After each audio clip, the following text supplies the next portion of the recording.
kita berharap kepada seseorang yang kita anggap sebagai rumah, tapi ternyata hanya singgah. Kadang-kadang tidak semua hal itu harus sesuai dengan rencana kita, karena di balik itu semua ada hal indah yang dihadirkan oleh Yang Maha Indah, tentunya Allah Subhanahu wa Ta'ala. Kita menginginkan sesuatu, tapi Allah menginginkan sesuatu yang lain. Kita punya rencana, tapi Allah punya rencana. Dan kita harus percaya keinginan Allah, rencana Allah itu lebih baik daripada apapun. Allah berfirman dalam Al-Quran surat Al-Baqarah ayat 216. Bismillahirrahmanirrahim. Kutiba alaikumul qitalu wa huwa kurhun lakum wa asa an takrahu syai'an wa huwa khairun lakum wa asa an tuhibbu syai'an wa huwa syarrun lakum wallahu ya'lamu wa antum la ta'lamun. Diwajibkan atas kamu berperang, padahal itu tidak menyenangkan bagimu. Tetapi boleh jadi kamu tidak menyenangi sesuatu, padahal itu baik bagimu.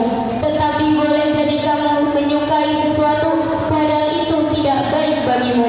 Allah Maha mengetahui, sedangkan kamu tidak mengetahui. Dari ayat tersebut kita harus punya sikap yang namanya husnuzon terhadap apapun yang datang dalam kehidupan kita, termasuk dengan skenario ketentuan yang Allah hadirkan dalam hidup kita.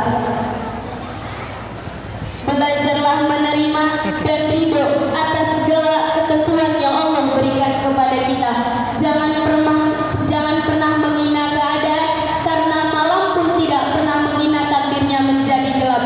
Jangan pernah menghina keadaan, karena daun pun tidak pernah marah kepada angin yang membuat dirinya jatuh dari ranting pohonnya. Belajarlah menerima. Malam itu gelap, tapi saat ia menerima kegelapannya, Allah hadirkan bintang dan bulan yang senantiasa menerangi kegelapannya tersebut.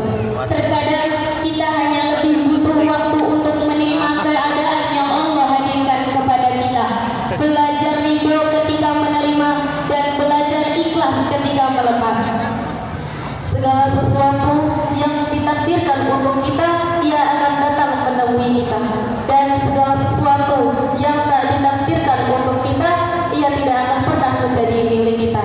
Terus bagaimana caranya agar kita bisa ridho? Ingat 3 ayat ini.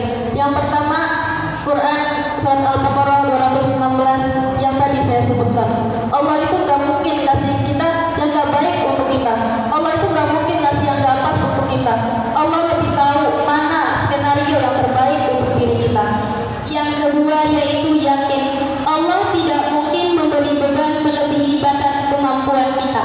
La yukallifullahu nafsan illa wus'aha. Allah memberi beban kepada kita karena Allah tahu hati kita, tubuh kita itu kuat untuk menerima beban itu.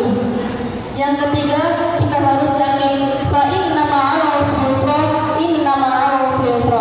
Karena sesungguhnya sesudah kesulitan itu ada kemudahan.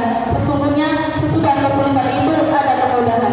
Maka jemputlah keridhaan Allah dengan belajar ridho atas segala apapun yang Allah berikan kepada kita. Ikhtiar kita adalah amal soleh kita. Ikhtiar kita adalah usaha terbaik kita untuk mendapatkan keridhaan dari Allah Subhanahu wa Ta'ala. Percayalah dengan kekuatan doa. Doa itu adalah senjatanya orang beriman.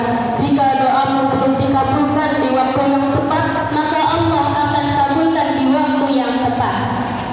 Semoga apa yang kita berdua sampaikan berguna dan bisa diamalkan. wallahu a'lam bishawab. Subhanakallah wa bihamdika wa asyhadu an la ilaha illa anta wa atubu ilaik. Wassalamualaikum warahmatullahi wabarakatuh. Waalaikumsalam warahmatullahi wabarakatuh.